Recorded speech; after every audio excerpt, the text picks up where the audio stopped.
প্রত্যেকটা এলাকায় 90 থেকে 95% মানুষ আজকে সুদের মধ্যে জড়িত। হয়তো সে প্রকাশ্যে খাচ্ছে, নয়তো গোপনে খাচ্ছে, তবে যে কোনো মাধ্যমে হলো সে সুদের সাথে জড়িত আছে। যেখানে ইসলামের বিধান আছে, ইসলাম যেখানে কর্জে হাসানার বিধান চালু করেছে, ইহুদিরা কত সূক্ষ্মভাবে কাজ করে দেখেন।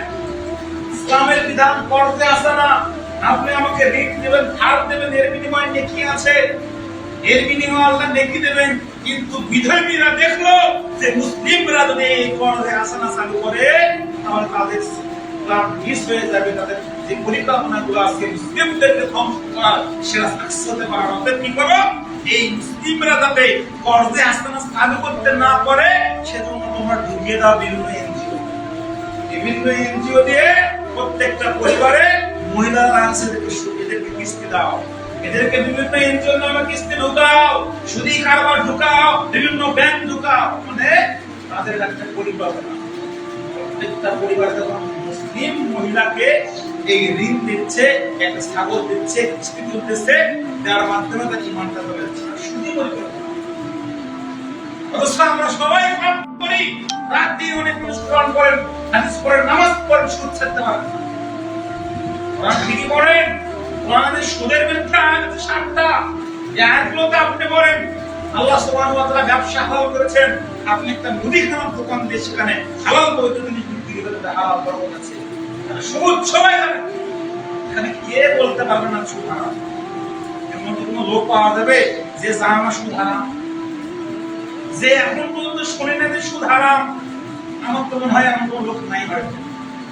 ইন্দ্রা বলে সুদ হারাম হয়, কিন্তু আজকে এমন একটি পজিশন এসেছি এই সুদের বিষয়ে কি বলবো এমন ভাষা আমার মনে হচ্ছে যে পৃথিবীতে এমন কোন ভাষা নাই যেটা আপনাকে বোঝাবো এই সুদ কত ভয়ঙ্কর, কত খারাপ, কত জঘন্য কাজের সুদ, যে সেটা বোঝানোর ভাষা আমার নাই।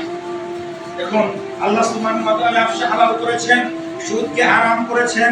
এই বিষয়ে আল্লাহ সুবহানাহু ওয়া তাআলা সূরা বাকারা 275 নম্বর আয়াত, 278 আয়াত, 279 নম্বর আয়াত, 280 নম্বর আয়াত এবং সূরা আল ইমরান 130 নম্বর আয়াত, সূরা রুম 37 নম্বর আয়াতে, এই 7টি আয়াতে আল্লাহ সুবহানাহু ওয়া তাআলা সুদকে হারাম ঘোষণা করেছেন, ব্যবসাকে হালাল করেছেন।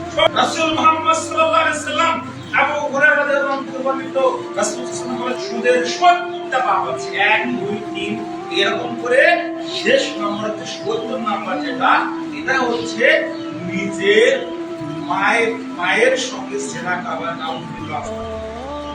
পৃথিবীতে কেউ পারবেন নিজের মাকে বিবাহ করে তার সঙ্গে সহবাস করতে? কেউ পারবেন? কেউ আপনার মা তুলে কথা বলেছে, মানে মা এমন একটা জিনিস, কেউ তার সঙ্গে কথা বলে আপনি সর্বোচ্চ চেষ্টা করতে পারেন, আর সেই মার সঙ্গে আপনি শুধু খেয়ে চেষ্টা করছেন, 24 ঘন্টা আপনি চেষ্টা করছেন, 24 ঘন্টা আপনি শুধু খাচ্ছেন।